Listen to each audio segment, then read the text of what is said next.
السلام عليكم يا حبيباتي، يا رب تكونوا بخير وصحة وسلام وطمأنينة وراحة بال، اللهم آمين يا رب العالمين. وحشتوني يا بنات من الفيديو اللي فات. بصوا بقى، أنا جاية لكم النهاردة. طبعا اللي معايا من أول القناة عارف إن إيمان حاطة قدامها هدف إن أنا بإذن واحد جل وعلا هروح عمرة بتحويشي، بفلوس أنا محوشاها، وهحوش وهدبر بإذن الله من مصروف بيتي. هتقولي يا إيمان عمرة من مصروف بيتك؟ بإذن الله.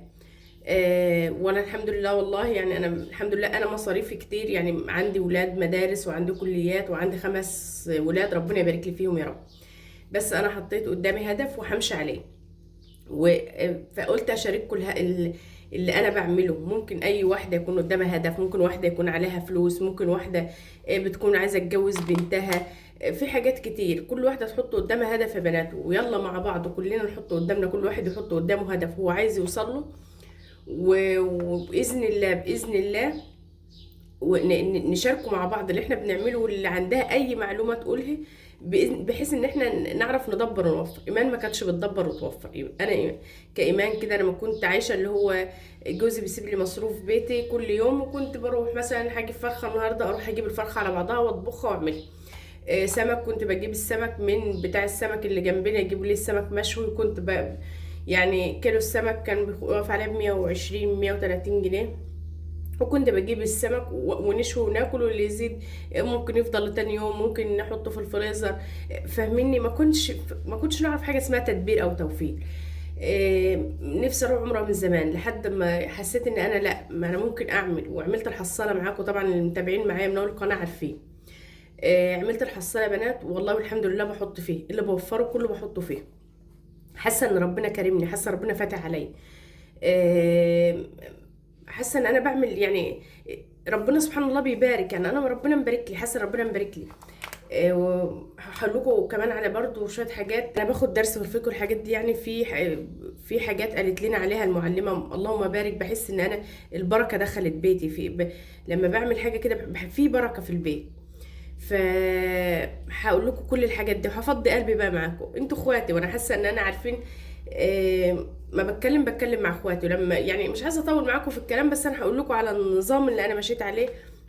وانا بجد يعني انا حاسه ان في حاجات لا، ممكن الاسبوع الجاي اعمل كده، لا ممكن في حاجات توفر عن كده.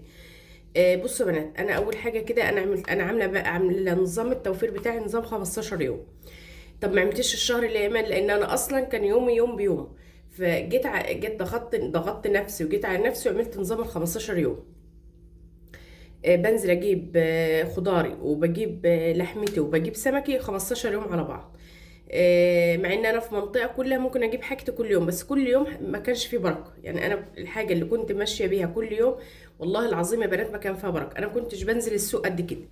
انا الحمد لله من يوم ما عملت الحصاله وعملت نظام التوفير بنزل السوق، لازم لو عندي ايه لازم انزل السوق. بنزل السوق، ما بنزلش بدري. اول حاجه انا مش لازم لا بروح السوق من الصبح بدري، لا بنزل يعني الساعه 12 الساعه 1 بنزل السوق. السوق بتني شغال عندنا العصر، بس الساعه 12 الساعه 1 بتبقى الاسعار هدت شويه.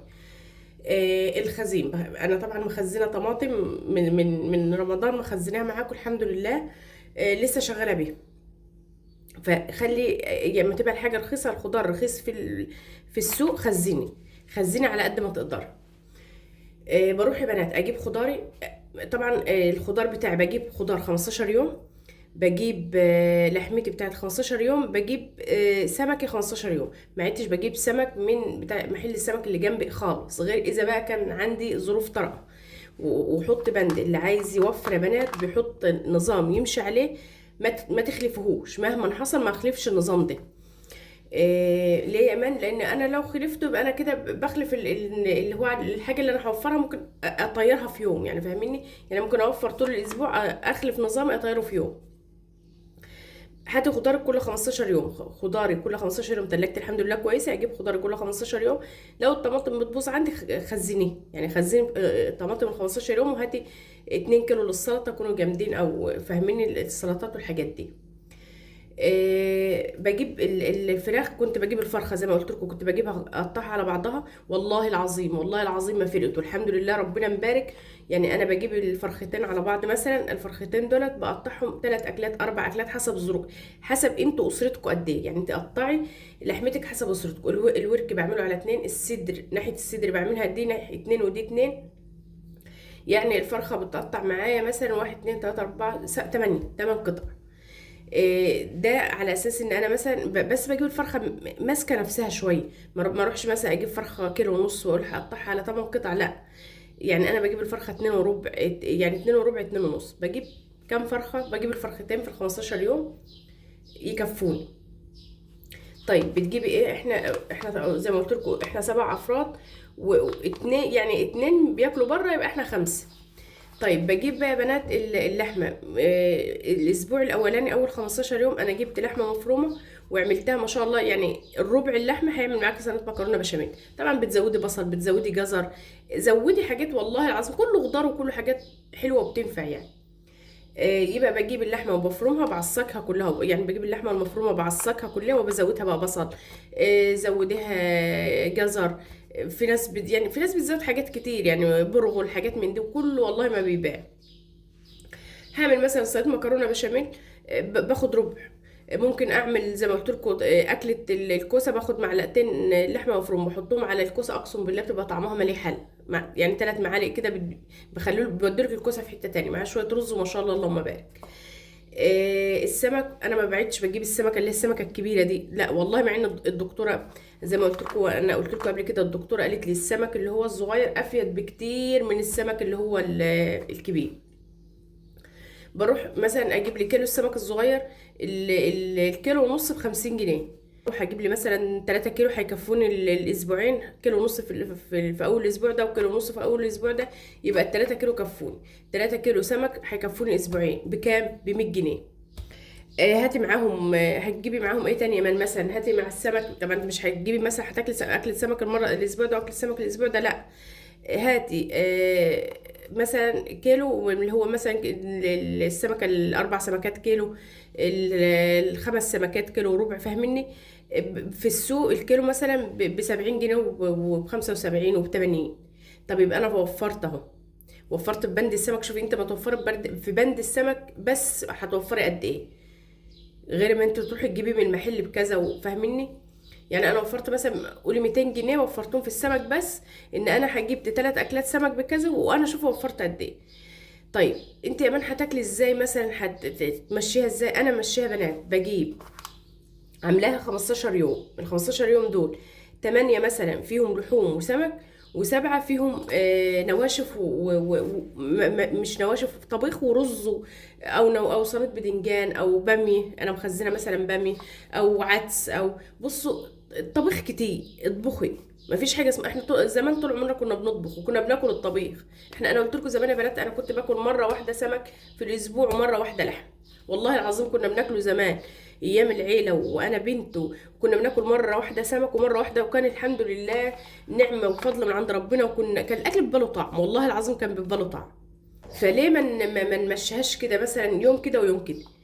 ليه مثلا ممكن انت بدل ما تجيب الحاجه كلها وتاكليها في يوم واحد، لا، فنطيها. يعني ما نجيبش كيلو اللحمه مثلا وناكله في يوم واحد ونعمله في يوم واحد وناكله، لا. طب وليه؟ طب انا ممكن نعمله مفروم وناكل منه 5 6 مرات. يعني ممكن ناكل 5 مرات منه سلطه مكرونه بشاميل، زي ما قلت لكم، في عصاج ممكن. افكار يامي يعني، نعمل على شويه مكرونه عاديين. فده انا مشيت اموري الاسبوعيه كده.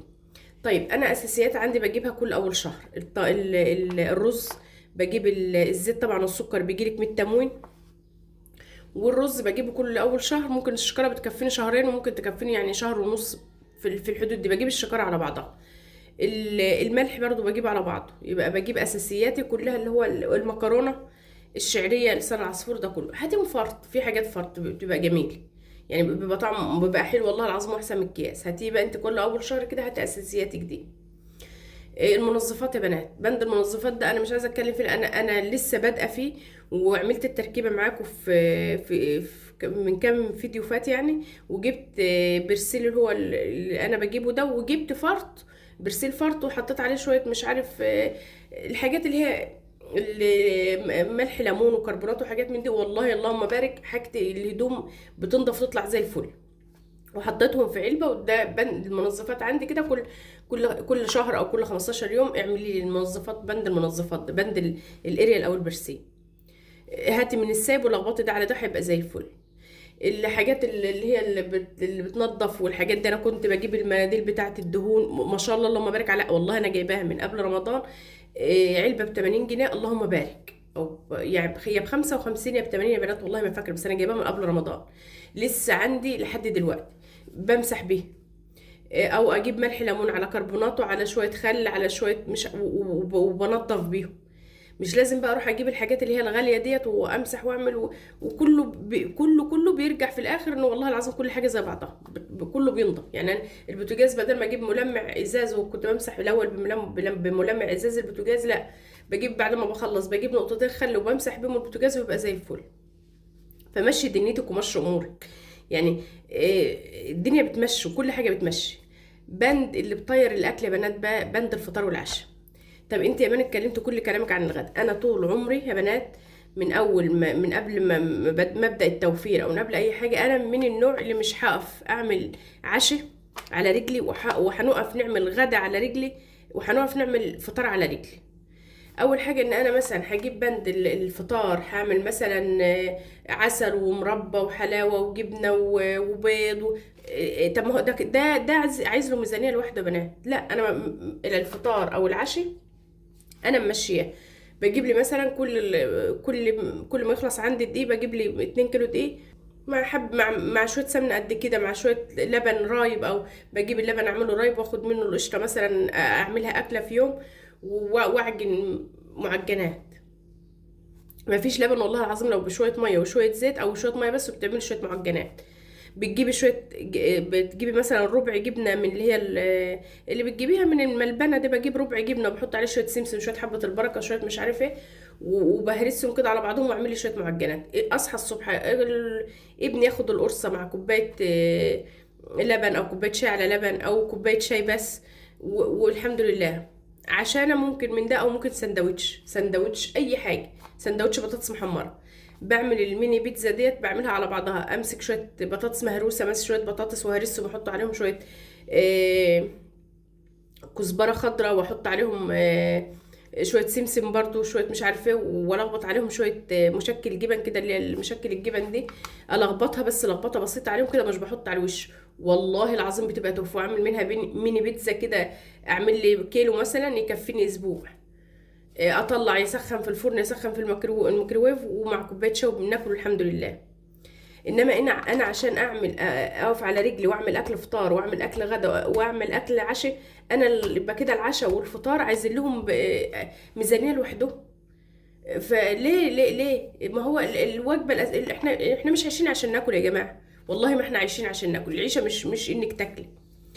فانت ظبطي دنيتك وظبطي امورك. طب انا عندي عيال صغيره ايمان، ومش هينفع مثلا ان انا ما احطش في الفطار. يا ستي والله العظيم، لو حمرت شويه لسان عصفور مع شويه شوربه كده واكلت عيالك هياكلوا. لو شويه شعريه، يعني مثلا شويه شعريه حمرتيهم، طبقين شعريه وحمرتيهم مثلا، وعملتهم بشويه شوربه، حمرتهم بشويه شوربه، هياكلوا. لو زاد عندك شويه رز وشويه شوربه للعشاء مثلا، وهياكلوا. اي حاجه مشيه، الفطار والعشاء نمشيه باي حاجه. لو جبت بيضتين وسلقتهم وحطيت لكل واحد بيضايه في سندوتش، هياكلها ويحمد ربنا عليه في الفطار مثلا. انما ما اجيش انا الاول كنت بنات بصحى الصبح، بسم الله الرحمن الرحيم كده، الصبح ابعت ابني يجيب لي جبنه رومي، جبنه خزين، طعميه، فول، ونفطر. بسم الله الرحمن الرحيم، 100 جنيه طارت كده على الصبح. طب ليه؟ لقيت نفسي لا، يعني انا لما بدات اوفر قلت طب ليه لا؟ طب ما احنا ممكن يعني انا لما يجي لي ضيف كده، انا حاليا كده بقى اما يجي لي الضيف انا اعمل كده. بسم الله الرحمن الرحيم كده نبدا كده، يجي لي الضيف فول وطعميه ومش عارفه ايه وجبن مش عارفه ايه، طارت طار مصروف البيت. حاولي يا بنات، انا كنت باخد مصروف يعني، انا باخد مصروف البيت يوميا، يعني كل يوم باخد مصروف بيتي. ضغطت نفسي ضغطه بنت ناس، يعني ضغطه محترمه، ولحد ما عملتها اسبوعيه، وبعد اسبوعيه عملتها 15 يوم. بقيت يعني عارفه اللي هو تضغطي نفسك جامد، بحيث ان مثلا ممكن تمشي يومين او 3 ايام اللي هو اكل بيتي خلص قبل السوق، واروح اسوق تسويق ل 15 يوم. يعني اضغطي نفسك كده، اكل اللي هو طبيخ، اللي هو اي حاجه، ازنق نفسي يعني زنقه محترمه قبل السوق مثلا ب3 ايام، واروح اجيب الخضار كله بتاع ال 15 يوم. بعد كده بأزنق نفسي مثلا كل يومين 3 اروح اجيب مثلا الفرخه، لا ما اروحش اجيب فرخه، اجيب فرختين على بعض، ازنق نفسي واجيب فرختين على بعض واقطعهم، هيكفوني ال 15 يوم. فانتوا مشوها كده، بحيث ان هتلاقي نفسك وفرت. انما تاخدي فلوس كل يوم عشان تجيبي حاجه كل يوم، مش هتوفري عمرك، والله ما هتوفري عمرك. حاجه ان انا اجيب حاجه اليوم بيوم، ومش مش هنعرف نوفر، مش هنعرف نطلع الحاجه. هروح مثلا فرخه، هروح نجيب الفرخه وناكلها على كده. السمك هروح نجيب السمك وناكله على كده. انما انا ما اروح اجيب سمك من السوق، اجيب فراخ على بعضها، اجيب لحمتي المفرومه على بعضها، هلاقي نفسي الحاجه متوفره معايا في التلاجة، وفرت 15 يوم على بعضهم. خلي معاكي فلوس حطها في الدرج دي، ما تسحبيش منها نهائي، بس الفلوس دي محطوطه في الدرج دوت لل لاي حاجه مفاجاه، اي حاجه مفاجاه. مش عايزه نقول يا بنات ان احنا بنوفر مثلا بس عشان عايزه العمر، لا، انت وفري عشان انت عايزه تعملي حاجه، عليكي فلوس، عندك بنوته عايزه تتجوز، والميزانيات راح تستغفر الله العظيم يا بنات، صعب والله العظيم يعني. الله يكون في عون العالم، والله يكون في عون الناس والله. فانت وفري، اسندي مع جوزك، اسندي مع نفسك، تعبت ما تتحوجيش لحد، جوزك تعب ما يتحوجش لحد. عيشتنا والله ما اكل وشرب، والله العيشه ما اكل وشرب يعني. علام الرسول صلى الله عليه وسلم، شوف الناس كانت بتاكل ايه وبتاكل ازاي وعايشه ازاي، والحمد لله، وكانوا عايشين، وكانوا يعني، وكانت صحتهم احسن من صحتنا بكتير وبمراحل. انا طبعا انا من النوع اللي ما بعرفش اتكلم في الميزانيات، ومش هعرف اتكلم في الميزانيات. بس انا طلعت اتكلم معاكم يعني بنشارك، يعني عارفين اللي بنشارككم اللي انا بعمله. اي واحده عندها نصيحه تقول لي عليه. بنشجع بعض، يعني انا بقول لكم عشان نشجعكم. حاجه بقى مهمه عايزه اقول لكم عليها بنات قبل ما ننسى، وبعدين نرجع في الاساسيات دي لو هنتكلم فيها تاني. اهم حاجه يا بنات، اهم حاجه تسمي الله في كل حاجه. يعني انا هبدا الفيديو اهو، اقول بسم الله توكلت على الله، ربنا هيبارك لك. هنحط الاكل مثلا بسم الله، هنبدا في الاكل نقول بسم الله. اي حاجه سمي فيها الله. يعني انا الست او المعلمه اللي بتديني في المسجد قالت يعني حكت لنا حكايه واحده وعارفينها ومعانا في المسجد. قالت ان هي يعني جالها ضيوف، وكان عامله الاكل بالظبط، يعني عامله اكلها كده بالظبط. وقالت والله وجاي لنا ضيوف وجم الضيوف على الاكل ما فيش. قالت انا بقيت ببدا احط يعني وانا بغرف اقول بسم الله. وبتغرف طبعا، الرسول قال لك، وده كلام عن الرسول، يعني الرسول اللي قال لنا كده، مش احنا مش بناخد مثلا من راي معلمه او كلام دي او كلام دي. الرسول قال سمي الله وكل بيمينك وكل مما يليك. مش الاكل بس واحنا بناكل، لا، وانت بتغرفي الاكل وانت بتغرفي وجربيها بقى. انا مش عايزه اقول جربيها، لان انت المفروض تبقى على يقين وثقه ويعني ومتاكده من كلام الرسول صلى الله عليه وسلم، ان لا ينطق عن الهوى. يعني الرسول لا ينطق ده كلام ربنا اوحى بيه. فانت اول ما تبداي تغرفي، ابداي من الحله اهي، ابداي من قدامك بالظبط، اغرفي من هنا، ما تغرفيش من نص الحله. لو غرفت من نص الحله يا بنات، من هنا كده البركه هتروح. اغرفي من قدام كده، يعني اغرفي كده من قدام. وشوفي البركه اللي في الاكل.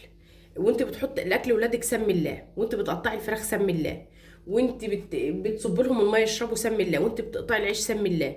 وشوفي البركه اللي هتبقى في بيتك. شوفي الرزق اللي ربنا هيكرمك بيه.